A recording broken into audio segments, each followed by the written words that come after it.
Hola, muy buenas noches, bienvenidos a la presente edición informativa. Ayer el Ayuntamiento palaciego rindió homenaje al primer alcalde democrático Francisco Riverola Báez, que ya cuenta con la rotulación de un bulevar en la barriada del Horcajo, el Paseo de Francisco Riverola Báez, una placa que fue descubierta por el actual alcalde Juan Manuel Valle y su viuda María Cabrera. Esta va a ser, sin lugar a duda, una de las noticias centrales de la edición informativa de hoy.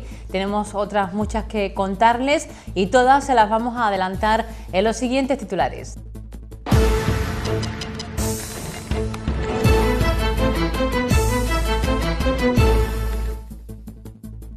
El Ayuntamiento de Los Palacios y Villafranca rinde homenaje a Francisco Riverola, primer alcalde de la democracia, coincidiendo con el 10º aniversario de su muerte. La antena local de la Cámara de Comercio celebra en Los Palacios su primer panel empresarial de 2012, centrado en las novedades tributarias y la reforma laboral.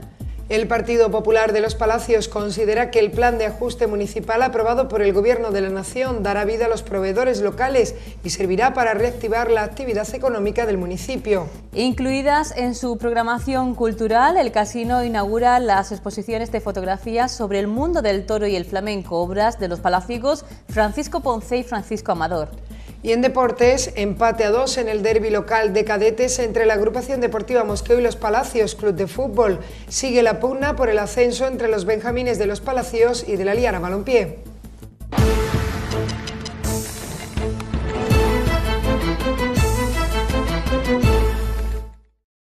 Comenzamos ya, por tanto, a desarrollarles cada una de estas noticias, cada una de estas historias. El Ayuntamiento de Los Palacios y Villafranca rindió homenaje en el día de ayer a Francisco Riverola Báez, el primer alcalde democrático de la localidad por el Partido Comunista de España, coincidiendo con el 10º aniversario de su muerte. El actual alcalde Juan Manuel Valle y su viuda María Cabrera fueron los encargados de descubrir la placa que da nombre a este bulevar ubicado en la barriada del Horcajo. El acto contó con la presencia de concejales de la Corporación de 1979, fecha en la que fue elegido como primer alcalde de la democracia en Los Palacios Francisco Riverola. También asistieron otros alcaldes democráticos como Juan Valle Triguero o Domingo Chamorro, así como concejales de los distintos partidos que conforman la actual corporación, encabezada por el alcalde Juan Manuel Valle. No faltaron vecinos, familiares y amigos que también quisieron sumarse a este homenaje. Durante el acto se leyó una detallada biografía de Francisco Riverola, que nació en 1933 en Trebujena, en el seno de una familia jornalera. Fue inmigrante en Francia, Bélgica y Alemania, donde entró en contacto con exiliados y participó en movilizaciones contra el franquismo hasta llegar a Australia. En el 72 volvió a España y se instaló en Los Palacios. Su actividad ganadera le llevó a fundar 4 años después, junto a Miguel Manaute y otros, el sindicato agrario UAGA, hoy COAG. Una vez legalizado el Partido Comunista, participó activamente en la actividad política hasta el punto de encabezar su candidatura a las primeras elecciones municipales de la democracia. Ganó aquellos comicios con mayoría absoluta y fue el primer alcalde elegido por votación popular tras la dictadura franquista. Fueron el actual alcalde Juan Manuel Valle y su viuda María Cabrera los encargados de descubrir una placa conmemorativa en el paseo que lleva el nombre de Francisco Riverola Báez. El alcalde, emocionado, destacó el justo reconocimiento que se ha hecho al que fuera primer alcalde de la etapa democrática en Los Palacios. Un buen hombre, una persona sencilla, firme en sus convicciones, protagonista activo del asociacionismo entre los ganaderos de nuestro pueblo, que tuvo la determinación de encabezar la candidatura del recién legalizado por aquellos entonces Partido Comunista de España, en unos momentos en los que la democracia aún no estaba consolidada, y de hecho algunos de sus compañeros serían encarcelados por defender los avances que hoy todos y todas disfrutamos. Protagonizó una legislatura cargada de dificultades económicas, agravadas por el retraso social y en infraestructura en el que se encontraban los pueblos de una Andalucía castigada duramente por el paro.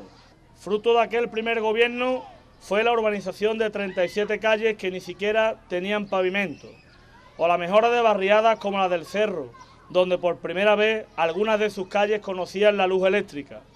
En 1982 el Palenque comenzaba a funcionar como empresa municipal. También muy cerca de aquí se construía un colegio al que se le puso el nombre de Juan Hidalgo, para recordar al que fuese alcalde durante la Segunda República, fusilado en 1936 por las tropas franquistas. Paradojas de la vida, estarán siempre unidos por este bulevar el último alcalde de la democracia republicana y el primer alcalde de la democracia actual. Seguidamente hablamos con algunos de sus familiares que nos acercaron un poco más a la persona de Francisco Riverola. Un orgullo muy grande como hija y fue una persona maravillosa. Lo mismo para el pueblo que para su casa, como para todo el mundo. Para ser un buen alcalde hay que ser una buena persona, si no, no se llega nunca a ser un buen alcalde. Por muy buen gesto que se sea, primero hay que ser una buena persona, y él lo era. Siempre tuvo 5 minutos para ayudarle a alguien. Mi padre sacrificó toda su familia, tanto mi madre como nosotros, en pos de ayudar a todo lo que pudo. Otros exalcaldes de nuestra localidad, Juan Valle y Domingo Chamorro, nos hablaron de la época que le tocó vivir a la primera corporación municipal y de su importante legado. Paco era una persona encantadora, simpático, muy buena persona, y además os aseguro que se hizo muchas cosas con Paco y también evidentemente en mi legislatura. Los palacios había el 70% de las calles no tenían agua, no tenían luz, no estaban asfaltadas. Se hizo muchos colegios nuevos, se reformó muchos colegios, se hizo un gran instituto, se hizo grandes cosas para los años que vivíamos. Es muy importante que sepamos reconocer a la gente que luchó en época, aunque ahora tenemos una época difícil, pero no es comparable con aquella época en la cual se llegaba al ayuntamiento sin saber lo que era la democracia. Era una cosa que se hacía día a día, y gracias a hombres como Paco Riverola y los concejales que le acompañaron, pues pudimos nosotros después venir a hacer democracia también y hacer un pueblo más justo, más libre y más solidario como es el pueblo de Los Palacios hoy día, ¿no? Por último, los portavoces de los partidos políticos que conforman la corporación actual expresaron su opinión acerca de este acto. El primer alcalde democrático se merece un homenaje como este y una gran plaza como es ahora el Boulevard Francisco Riverola. Estábamos hablando antes con personajes de aquella época y la verdad es que era muy distinta la política de entonces a la política de ahora, porque todos los concejales tenían participación, todos los concejales estaban a una, no había palitos en la rueda, ¿no? Se venía de un tiempo muy difícil y todos aportaban y eso se nota. Y lo de hoy no es sino un homenaje merecido a esta persona que fue el primer alcalde de la democracia, una corporación que demostró en aquel momento que en época difícil, muy difícil, como era el momento de la transición, se podía ayudar desde todos los ángulos, siempre con la verdad por delante y con distintos puntos de vista, pero también siempre con el norte de buscar lo mejor para el bien común.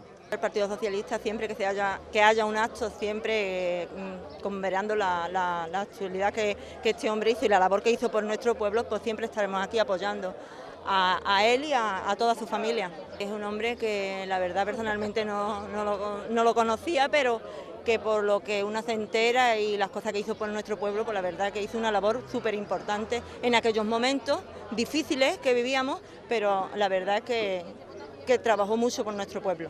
Es muy bonito, muy emotivo que concejales que desde el año 79 han ido formando parte de la corporación municipal en distintos mandatos, pues hoy nos veamos aquí rindiendo homenaje o haciendo un reconocimiento al que fue el primer alcalde y que desde luego fue la puerta abierta para lo que luego hemos ido conociendo como democracia, cómo se ha ido avanzando, conquistando derechos, cómo nuestra sociedad ha ido mejorando poquito a poco y desde luego gracias a muchas horas de trabajo de todos los alcaldes de la democracia, de todos los concejales que han aportado su granito de arena, unos más y otros menos, pero todos estoy convencido que han intentado en su paso por la política hacer lo mejor que han podido, dar lo que han podido para el pueblo de Los Palacios de Villafranca.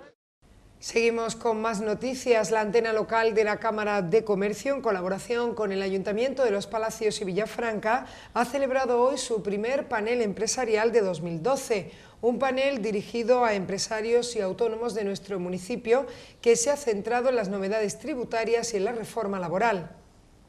La Casa de la Cultura ha sido el lugar elegido por la antena local de la Cámara de Comercio y el Ayuntamiento palaciego para celebrar su primer panel empresarial del presente año. Las novedades tributarias y la reforma laboral 2012 han sido los temas tratados en este observatorio económico al que han asistido empresarios y autónomos, así como profesionales de diversas entidades relacionadas con la formación y el empleo. La delegada municipal de Desarrollo Económico, Rocío Lai, que acudía junto con la delegada de Formación y Empleo, Irene García, ha sido la encargada de abrir el panel, en el que ha destacado el esfuerzo del equipo de gobierno por recuperar la antena local de la Cámara de Comercio. Una apuesta, aseguró, que ya da sus frutos con la celebración de este tipo de encuentros, que responden a las necesidades y demandas de los autónomos y emprendedores palaciegos. Se trata de atender a las demandas y necesidades de los pequeños y medianos empresarios, de informar y asesorar para así facilitar la creación de nuevos negocios y consolidar los ya existentes. En definitiva, impulsar el tejido empresarial y económico de nuestro pueblo. Siendo conscientes de los difíciles momentos que corren para los autónomos, los emprendedores y las pymes, entendemos que cualquier ayuda, consejo o información es bien recibido. Un autónomo emprendedor bien informado, sin lugar a dudas, tendrá un mejor posicionamiento frente a su mercado. Esta jornada servirá para poner ejemplos prácticos con los que poder entender las últimas modificaciones legislativas y tributarias, así como para saber a ciencia cierta los resultados y efectos de la nueva reforma laboral. Por su parte, Luis Miguel Cordero, director de Consultoría y Emprendedores de la Cámara de Comercio, animó a los empresarios y autónomos de Los Palacios a presentar sus inquietudes y necesidades para buscar entre todos alternativas y respuestas. Los paneles están concebidos como puntos de encuentro empresariales donde se trata de, a través de la mano de un ponente, explicarle unas claves desde un punto de vista sumamente didáctico y, sobre todo, complementarlos gracias a la experiencia y a la aportación de todos y cada una de las empresas que están aquí presentes. La primera ponencia corrió a cargo de Javier Guajardo Fajardo, especialista en materia fiscal, que se refirió a la subida impositiva de los 2 últimos años, explicando cuáles han sido las novedades tanto en materia de IRPF como en sociedades o impuestos indirectos. También se ha hecho hincapié en cómo pueden los empresarios protegerse ante esta subida de impuestos. Por ejemplo, el impuesto sobre la renta, pues cabe aplicar retribución en especie, que te permite reducir la tributación. En el impuesto sobre sociedades cabe consolidar fiscalmente, en IVA igualmente, cabe consolidar fiscalmente para reducir de algún modo la cuota de ingresar. En IVA también cabe la recuperación de cuotas de las facturas impagadas. Es decir, son diferentes medidas, vamos a ver algunas, no todas, las más importantes, que conviene pararse un rato y estudiarlas y planificar. El otro tema abordado en este panel empresarial ha sido la reforma laboral 2012 y sus principales cambios. La reforma tiene como objetivo facilitar la contratación, pero en un primer momento ya desde el Gobierno se dijo que esta reforma puede provocar un aumento del desempleo. Básicamente se flexibilizan muchas figuras y la idea es quitar el miedo a contratar. ¿Cómo se quita el miedo a contratar? Flexibilizando el mercado laboral. Tras las ponencias, la técnico responsable de la antena local de Los Palacios, Bárbara Vaca, ha realizado un enfoque de la sesión para posteriormente celebrar un debate con intercambio de ideas. El Partido Popular de Los Palacios ha celebrado una rueda de prensa para valorar el plan de ajuste presentado por el Ayuntamiento de Los Palacios y Villafranca y aprobado por el Gobierno de la Nación. El portavoz popular en el consistorio palaciego, Antonio Romero, ha destacado que la puesta en marcha de dicho plan va a servir para dar liquidez a los proveedores de nuestra localidad, así como para reactivar la actividad económica del municipio. Concretamente, se trata de un plan de ajuste a 10 años exigido por el Gobierno central del Partido Popular para una operación de préstamo que se tendrá que aprobar en el pleno del próximo jueves y que tendrá que encargarse de gestionar el equipo de Gobierno con la entidad o entidades bancarias correspondientes. Nuestro ayuntamiento debe 22 millones de euros a proveedores, aunque esta cifra de forma definitiva está por concretar, a proveedores. Y esto les va a costar a los vecinos de Los Palacios y Villafranca no solo dicha suma, 22 millones de euros, el impago de esta cantidad, sino también los 9 millones de euros en intereses correspondientes al préstamo bancario. Y esto se debe, ni más ni menos, que a la desastrosa gestión del Gobierno socialista encabezado por Antonio Maestre en los 2 últimos mandatos. Pero este pago a proveedores, que se ha vendido a algunos como una medida de asfixia a los ayuntamientos, va a servir, muy al contrario, va a servir para dar vida, para dar liquidez a muchos proveedores de nuestro pueblo. Muchos proveedores que estaban en la tesitura de hasta cerrar sus negocios, con muchas deudas ante la Seguridad Social, ante Hacienda, o sencillamente en la parálisis más absoluta de su actividad económica. Ahora, por fin, van a poder cobrar de nuestro ayuntamiento lo que se les debe y ello va a ayudar, sin lugar a dudas, a reactivar la actividad económica. No solo sirve para reactivar la actividad económica a través de esta inyección de liquidez a los proveedores, es que este magnífico Real Decreto Ley del Gobierno del Partido Popular ha permitido que por fin nuestro ayuntamiento haya aprobado un plan de saneamiento y que este plan de saneamiento, plan de ajuste realmente, se haya visto respaldado, aprobado por el Gobierno central. Es la hoja de ruta, es el guión para salir de la situación crítica en términos económicos de nuestro ayuntamiento, la situación de ruina en la que nos ha dejado el Partido Socialista hace tan solo un año.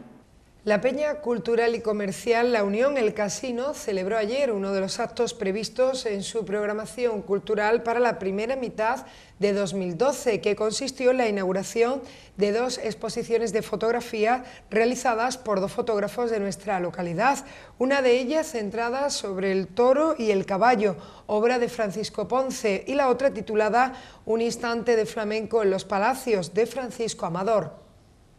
De instantes y momentos se llenó la sede de la Peña Cultural y Comercial La Unión El Casino, que acogió la inauguración de 2 exposiciones, una centrada en el toro y el caballo y la otra en el flamenco. A esta inauguración asistieron gran cantidad de socios de la Peña, gente relacionada con la cultura palaciega como el presidente de la tertulia flamenca El Pozo de las Penas, Juan Bautista Bodi, o los concejales del partido andalucista Pedro Amalio Moguer y Emilio García. En primer lugar, Francisco Amador, autor de la muestra titulada Un instante de flamenco en los palacios, se refirió a su obra, un conjunto de 17 fotografías que muestran el rostro de algunos de los artistas flamencos que durante los años 2007, 2008 y 2009 han visitado los palacios y Villafranca, bien como invitados del Pozo de las Penas o como participantes en el cartel del Festival de la Mistela. Imágenes que ya quedan para la historia del propio festival y de la cultura palaciega en general. Siempre han tenido una intención la fotografía que he ido haciendo, que era la de documentar todas las caras de artistas conocidos y no tan conocidos que iban pasando por el teatro, ¿no? O por los palacios. Sin embargo, a pesar de este fin documental, Amador confesó que tampoco huye del arte, de la estética y la belleza que dan los flamencos en sus actuaciones. La mayoría de las fotografías están captadas en blanco y negro porque, según su autor, ayuda a transmitir el sentimiento de lo hondo, de la pasión, del desgarro que sale de la garganta del cantaor o del gesto de la bailaora. Por su parte, Francisco Ponce habló de su gran pasión, el toro y el caballo, la fiesta nacional y los momentos que llegan a dar los grandes maestros del toreo a pesar de la dificultad que tiene llegar a captar ese instante con una cámara de fotos. Ponce ponía de ejemplo 2 grandes chicuelinas realizadas por Morante de la Puebla en la última feria de Sevilla. ¿Eso cómo se puede coger en una imagen? ¿Cómo se puede captar en un instante? Eso es tan difícil como que ponen ustedes 20 fotógrafos en un callejón tomando el mismo instante y cada uno saca una cosa. Porque a cada uno lo que le ha pegado el tirón en el corazón es una cosa. Ponce se agarró a un símil taurino para dejar de manifiesto el sentir de un fotógrafo que es parecido al del torero. Mientras el matador necesita los festejos en la plaza y estar delante del toro, el aficionado a la fotografía está constantemente buscando la foto perfecta. La comunidad educativa del Colegio Miguel de Cervantes de Los Palacios y Villafranca va a celebrar el próximo 18 de mayo en el Teatro Municipal Pedro Pérez Fernández la 29ª edición del certamen literario Día de las Letras, que este año lleva el título, el lema de la tiza a la pizarra digital. De hecho, los alumnos del centro van a realizar una representación teatral titulada De la caverna a la PDI. Llega una nueva edición del certamen literario Día de las Letras que celebra la comunidad educativa del Colegio Miguel de Cervantes. Como es tradicional en cada edición, y ya van 29, se publica un libro de la colección denominada Los niños cuentan cuentos de niños.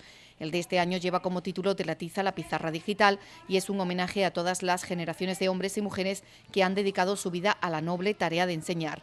El acto de presentación del libro tendrá lugar en el Teatro Municipal Pedro Pérez Fernández el 18 de mayo a las 7 de la tarde.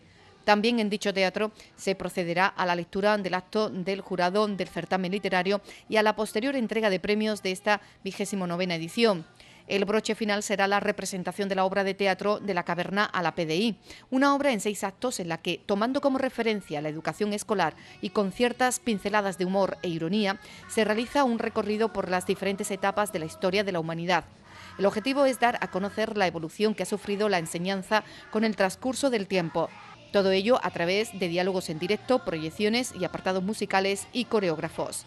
La obra, en la que participan alumnos de todos los cursos, parte de las inquietudes cavernícolas, haciendo un guiño a la antigua Grecia, al medievo, al inicio de la Edad Moderna y a la triste etapa de la posguerra española. Así se llega a la era tecnológica actual con la PDI, la pizarra digital interactiva, que es el elemento más innovador de las aulas. Como nota informativa decirles que, tal y como les adelantábamos ayer, el espectáculo La vida es un musical se representará este próximo viernes 11 de mayo, aunque habrá 2 representaciones ante la gran demanda de entradas que existe. Por tanto, una representación será a las 7 de la tarde y la otra a las 9:30 de la noche. Las entradas se podrán adquirir en la calle Abajo, número 9, en los salones parroquiales o en la taquilla del teatro antes de la función. Nosotros nos vamos a ir unos instantes a publicidad. A la vuelta les contaremos otras noticias, historias que tenemos preparadas. Eso será en unos minutos.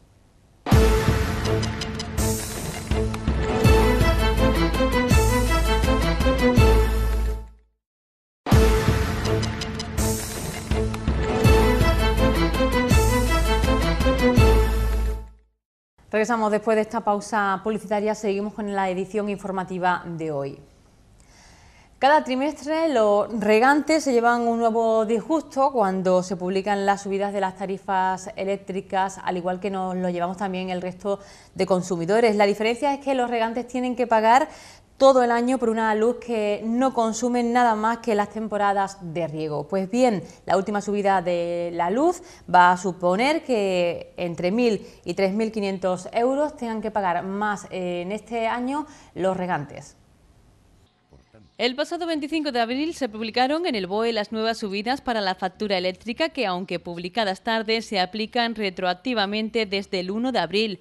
Así, a los regantes que tienen contratos en baja tensión con una potencia contratada de más de 10 kilovatios, igual que a los demás consumidores en baja tensión en el mercado libre, se les aplica ya desde el mes pasado una subida del 5,2%, tanto en el término de potencia, que es fijo, como en el de energía consumida. Para los que tienen contratada alta tensión, independientemente de la potencia contratada, la subida es del 4,5%, también en ambos términos, tanto de potencia como de energía consumida. En cuanto a los que tienen baja tensión con contratos de menos de 10 kilovatios, la subida media es del 6,1% en el término de potencia y del 4,5% en el término de energía. Según Asaja, con esta última subida de las tarifas, el incremento que se ha producido en la factura eléctrica de los regantes desde que en 2008 desaparecieron las tarifas especiales de riego ha sido del 250%, lo que ha supuesto que el coste eléctrico haya subido en la escala de los costes de explotación hasta el segundo peldaño, solo por detrás de los costes de la mano de obra, que en los cultivos de regadío son muy altos, ya que generan mucho empleo. En cualquier caso, la realidad es que de media a los regantes en baja tensión se les incrementa el coste anual de la luz por contrato en 1.097 euros y a los de alta tensión en 3.500 euros.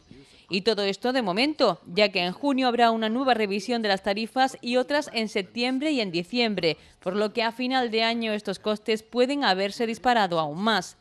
En este aspecto, los regantes demandan que se tenga en cuenta a la hora de cobrarles la electricidad, ya que solo consumen mucha cantidad de luz una serie de meses al año, el resto no, y por contra se les obliga a tener contratada una potencia muy alta todo el año. En definitiva, quieren que se arbitre una solución para que puedan pagar solo por la luz que gastan. Los 5 sindicatos de la enseñanza, Comisiones Obreras, AMPE, CESIF, STES y UGT han convocado una jornada de huelga del sistema educativo para el próximo 22 de mayo en protesta por los recortes acometidos por el Gobierno y en defensa de la enseñanza pública. En una nota de prensa han explicado que las medidas adoptadas por el Ejecutivo Central y las comunidades autónomas se traducirán en un recorte de los presupuestos educativos de entre el 25 y el 30%, tal y como se reconoce en el Programa Nacional de Reformas.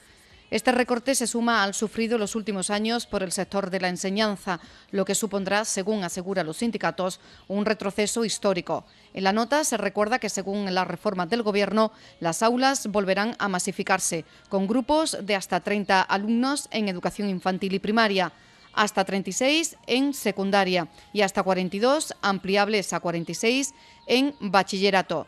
Además, no se cubrirán las ausencias del profesorado durante las 2 primeras semanas de baja laboral, lo que para los sindicatos generará muchos problemas organizativos y de convivencia en los centros y constituirá un castigo para el alumnado. Han añadido que el abandono de determinados programas de apoyo a la educación infantil y de nuevas tecnologías y la no implantación de los ciclos de formación profesional actualizados supone un retroceso en la calidad del sistema educativo. También han calificado de extremadamente grave el deterioro de las condiciones laborales del profesorado. Han criticado la congelación de las ofertas de empleo público, la desaparición de las condiciones de la jubilación anticipada, la transformación de nombramientos a tiempo completo a tiempo parcial o el cese del personal interino a 30 de junio con el fin de no abonar los periodos de vacaciones. Respecto a la universidad, los sindicatos han calculado que el recorte asciende a un 62,5% y han recordado que los contratos de ciencia se han reducido un 43%, la I+D+I un 25,52%, las becas y ayudas al estudio un 11,6% y los programas Erasmus un 41,4%. Por ello, han subrayado que rechazan el incremento de las tasas universitarias y el modelo de becas. El Colegio de Farmacéuticos de Sevilla, en colaboración con el Instituto Hispalense de Pediatría, ha puesto en marcha una campaña denominada Vacuna, Salud para los que más quieres, con la que quieren combatir la desinformación que se está extendiendo entre los ciudadanos propagada por Internet y las redes sociales y que está llevando a algunos padres a la nefasta decisión de no vacunar a sus hijos. Precisamente por esta decisión equivocada de algunos padres, por el descuido y el olvido de otros y por el flujo migratorio, los profesionales advierten que están apareciendo brotes de enfermedades que estaban prácticamente erradicadas en nuestro país. La campaña del colegio, para la que se han editado folletos y carteles que estarán disponibles en las farmacias sevillanas y para la que también se ha impartido formación específica a los farmacéuticos que así lo han solicitado, incide en que las vacunas son productos biológicos que previenen patologías potencialmente graves. La vacunación no solo tiene un efecto beneficioso natural, sino colectivo, protegiendo cuando hay una cobertura vacunal alta a otros grupos de edad como recién nacidos o personas mayores.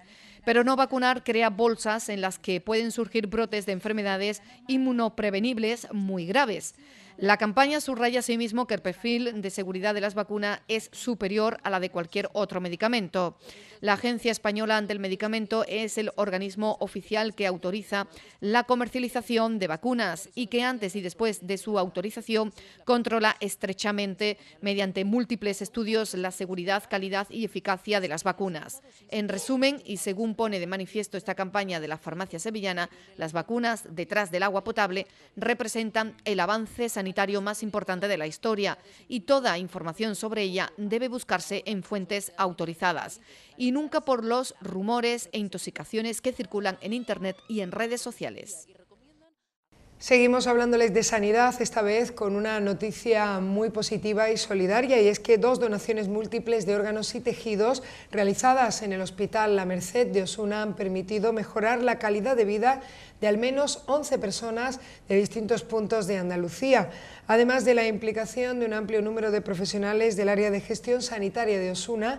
En estos 2 procesos de extracción han participado trabajadores de los centros hospitalarios Virgen del Rocío de Sevilla y Reina Sofía de Córdoba, centros en los que finalmente se han realizado los implantes a los receptores. Los municipios deberán reservar en sus planeamientos urbanísticos suelos para puntos limpios de recogida selectiva de residuos. Así lo ordena el nuevo Reglamento de Residuos de Andalucía, aprobado por la Junta, que fija unos objetivos plurianuales de reciclaje y aclara las competencias autonómicas, provinciales y locales en materia de gestión de residuos. En el ámbito municipal, la norma obliga a reservar suelo para puntos limpios destinados a la recogida de aparatos eléctricos, muebles y pequeños electrodomésticos, y da un plazo de 2 años a los municipios de más de 5.000 habitantes y de 4 años a los de más de 2.000 vecinos para adaptarse. En Los Palacios y Villafranca ya contamos con un punto limpio destinado a la recogida de este tipo de residuos. El reglamento deja claro que es competencia de los ayuntamientos la recogida, transporte y tratamiento de residuos domésticos generados en hogares, comercios y servicios, que pueden prestar de forma mancomunada, así como la recogida de los residuos peligrosos domésticos para su entrega a una entidad autorizada, la gestión de la basura comercial no peligrosa y los residuos domésticos generados por las industrias, además de la labor de inspección y sanción. Todos los municipios deberán adaptar sus ordenanzas a este reglamento en el plazo máximo de 2 años. A través de estas ordenanzas, los ayuntamientos deberán obligar al productor o a otro poseedor de residuos peligrosos o cuyas características dificultan su gestión a adoptar medidas para eliminar o reducir dichas características o depositarlos en la forma y lugar adecuados. Los municipios son responsables de conceder la autorización de estos depósitos. La nueva norma obliga a los municipios a remitir a la Delegación Provincial de Medio Ambiente un informe anual sobre la cantidad y tipología de los residuos recogidos, tratados y reciclados en su territorio, que deberán remitir antes del 31 de marzo de cada año. La Junta ha fijado a través de este decreto unos objetivos para la reducción y reciclaje de determinados residuos. Pretende que en 2020 se generen un 10% de residuos menos que en 2010.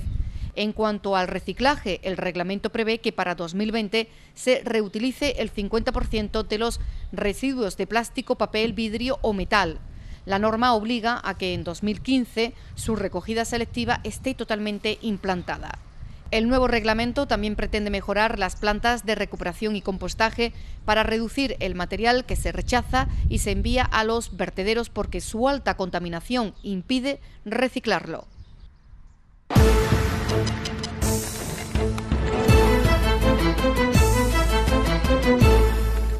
Tiempo que dedicamos ya a la información deportiva local. El partido más atractivo de la jornada de la cantera fue el que disputaron los cadetes de la Agrupación Deportiva Mosqueo y de Los Palacios Club de Fútbol, que finalizó con empate a 2.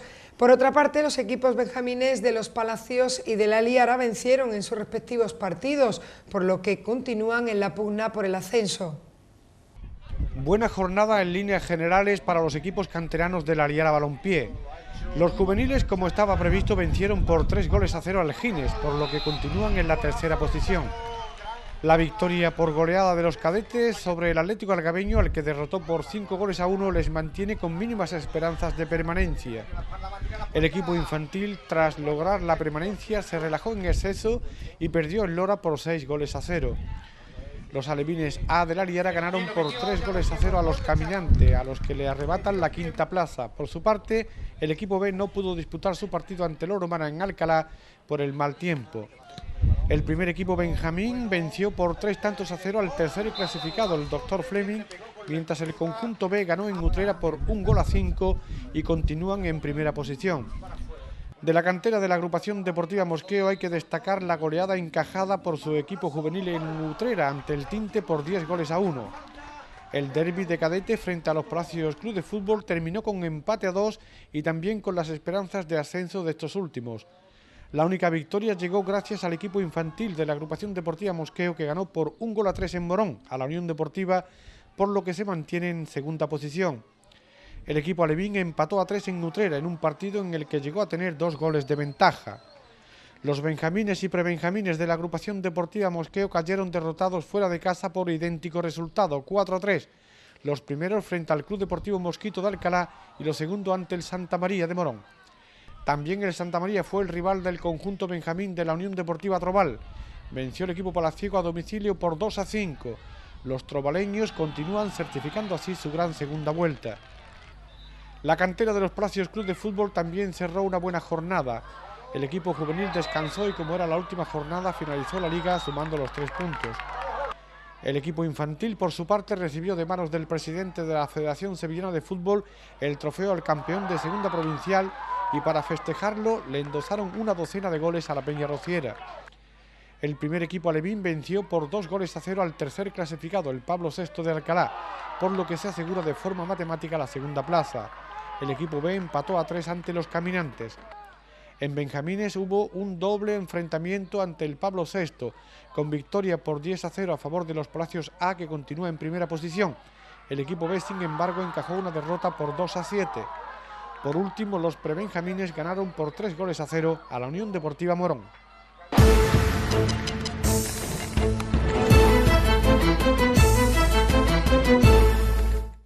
Pues eso ha sido todo lo relacionado con la información acerca de la cantera de nuestra localidad. Pues muy bien, eso en cuanto al deporte. En cuanto al tiempo, está la previsión meteorológica para mañana.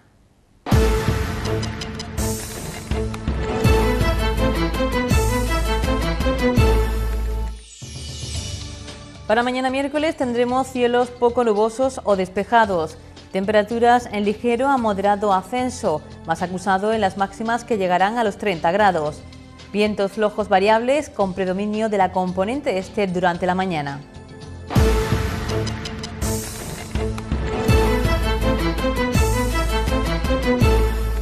Hasta aquí llegó, por tanto, la presente edición informativa, donde hemos recopilado la actualidad de hoy martes 8 de mayo. Por nuestra parte es todo. Regresamos mañana a partir de las 9:30, como siempre, para contarles todo lo relacionado con la actualidad de los Palacios y Villafranca. Recuerden que esta misma edición informativa podrán verla esta noche a las 12:15 o mañana a las 2:30 de la tarde. Así que, sin más, que pasen muy buenas noches y hasta mañana.